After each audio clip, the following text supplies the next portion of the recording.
কখনো কি আপনার মনে হয়েছে যেন সব কিছু হঠাৎ থেমে গেছে?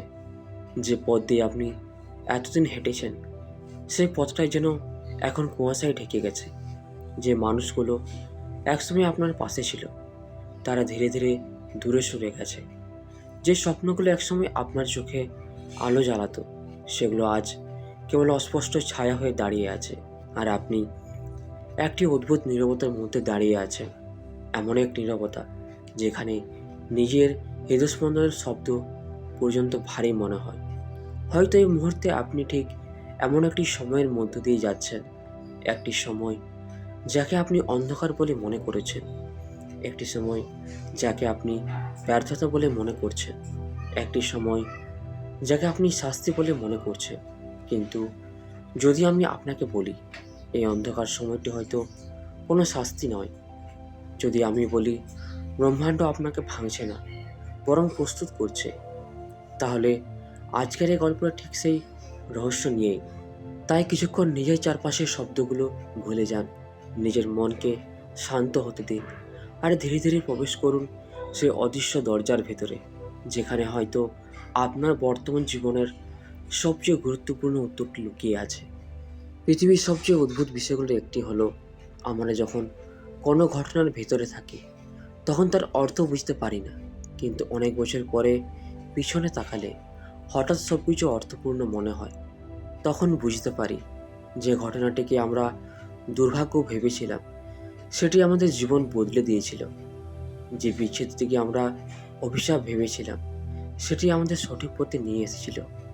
যে অন্ধকারটিকে আমরা শাস্তি ভেবেছিলাম সেটি ছিল সবচেয়ে বড় প্রস্তুতি। কিন্তু সমস্যা হলো, অন্ধকারের মধ্যে দাঁড়িয়ে আমরা কখনো আলোকে দেখতে পাই না, কারণ তখন আমাদের চোখ ভরে থাকে কষ্টে, আমাদের মন ভরে থাকে কষ্টে, আর আমাদের আত্মা ভরে থাকে অপেক্ষায়। আমরা বারবার জিজ্ঞাসা করি, কেন আমার সাথে এমন হচ্ছে? আমি কি ভুল করেছি? ব্রহ্মাণ্ড কি আমাকে ভুলে গেছে? ঈশ্বর কি আমার কথা শুনছেন না? এই প্রশ্নগুলো খুবই স্বাভাবিক, কারণ একজন মানুষ যখন দীর্ঘ সময় ধরে সংগ্রাম করে তখন তার বিশ্বাসও ক্লান্ত হয়ে যায়, তার আশা ক্লান্ত হয়ে যায়, আর তার আত্মা কখনো কখনো নিঃশব্দে বসে পড়ে। কিন্তু ঠিক এই জায়গাতে একটি গভীর রহস্য লুকিয়ে আছে, একটি রহস্য যা অধিকাংশ মানুষ কখনো বুঝতে পারে না। সেটি হলো, ব্রহ্মাণ্ড কখনো বড় পরিবর্তনের আগে মানুষকে একা করে দেয়। হ্যাঁ, একদম একা। কারণ পুরনো জীবনের শব্দগুলো যদি চারপাশে থেকে যায় তাহলে নতুন জীবনের ডাক শোনা যায় না। ভাবুন তো, যখন একটি বীজ মাটির উপরে থাকে তখন সবাই তাকে দেখতে পায়, সে সূর্যের আলো পায়, বাতাস পায়, চারপাশের পৃথিবীকে দেখতে পায়। কিন্তু গাছ হওয়ার আগে তাকে কোথায় যেতে হয়? অন্ধকারে, গভীর মাটির নিচে, একটি নিঃসঙ্গ স্থানে, একটি চাপা জগতে, যেখানে আলো নেই, যেখানে প্রশংসা নেই, যেখানে কেউ তাকে দেখে না। সেই সময় যদি বীজটি কথা বলতে পারত, হয়তো সে বলতো, আমাকে কেন এখানে ফেলে দেওয়া হয়েছে? আমি কি শেষ হয়ে গেলাম? আমার জীবন কি শেষ? কিন্তু বাস্তবতা হলো, সে শেষ হচ্ছে না, সে রূপান্তরিত হচ্ছে।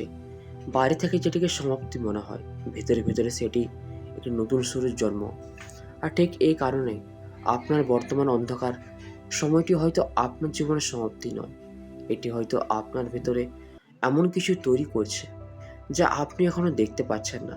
হয়তো আপনি লক্ষ্য করেছেন সাম্প্রতিক সময়ে আপনি আগের মতো নেই, আপনার ভেতরে কিছু বদলে যাচ্ছে। যে বিষয়গুলো একসময় খুব গুরুত্বপূর্ণ মনে হতো এখন আর ততটা গুরুত্বপূর্ণ লাগে না। যে মানুষদের মতামত একসময় আপনাকে প্রভাবিত করত এখন সেগুলো আর আগের মতো স্পর্শ করে না। আপনি যেন ধীরে ধীরে অন্য একজন মানুষ হয়ে উঠছেন, এবং এই পরিবর্তনটি সবসময় আরামদায়ক হয় না, বরং বেশিরভাগ সময় এটি কষ্ট দেয়। কারণ পুরনো পরিচয় ভেঙে যাওয়া সহজ নয়। একজন মানুষ যখন নতুন রূপে জন্ম নেয় তখন তার পুরনো সত্তাকে বিদায় নিতে হয়, আর সেই বিদায়ের প্রক্রিয়াটি অনেক সময় অন্ধকার বলে মনে হয়। আপনি ভাবেন সব কিছু হারিয়ে যাচ্ছে, কিন্তু বাস্তবে হয়তো সব কিছু নতুনভাবে সাজানো হচ্ছে। যেভাবে ঝড়ের পরে বন নতুন করে জন্ম নেয়, যেভাবে আগুনের পরে মাটি আরও উর্বর হয়ে ওঠে, যেভাবে দীর্ঘ রাতের পরে সূর্য আরও উজ্জ্বল মনে হয়, ঠিক সেভাবে একটি পুরনো আধ্যাত্মিক ধারণা আছে। সেখানে বলা হয় যখন আত্মা একটি নতুন স্তরে প্রবেশ করতে চায়, তখন তাকে প্রথমে নীরবতার পরীক্ষার মধ্য দিয়ে যেতে হয়। এই পরীক্ষায় কোনো বাহ্যিক প্রমাণ থাকে না, কোনো নিশ্চয়তা থাকে না, কোনো স্পষ্ট উত্তর থাকে না, থাকে শুধু বিশ্বাস। অন্ধকারের মধ্যে দাঁড়িয়ে বিশ্বাস করা, নীরবতার মধ্যে দাঁড়িয়ে বিশ্বাস করা, অপেক্ষার মধ্যে দাঁড়িয়ে বিশ্বাস করা। আর এটাই সবচেয়ে কঠিন কাজ, কারণ মানুষ চোখে দেখতে চায়, প্রমাণ পেতে চায়, নিশ্চয়তা পেতে চায়, কিন্তু ব্রহ্মাণ্ড অনেক সময় প্রমাণ দেয় না। সে শুধু সংকেত দেয়, ছোট ছোট সংকেত, নীরব সংকেত, রহস্যময় সংকেত, যেগুলো কেবল সে মানুষই বুঝতে পারে, যে মন দিয়ে শুনতে শিখেছে। হয়তো এই কারণেই আপনি আজ এখানে এসেছেন। হয়তো কোনো অদৃশ্য শক্তি আপনাকে এই কথাগুলো শোনাতে চেয়েছে, কারণ আপনার আত্মা জানে আপনার বর্তমান গল্প এখনও শেষ হয়নি।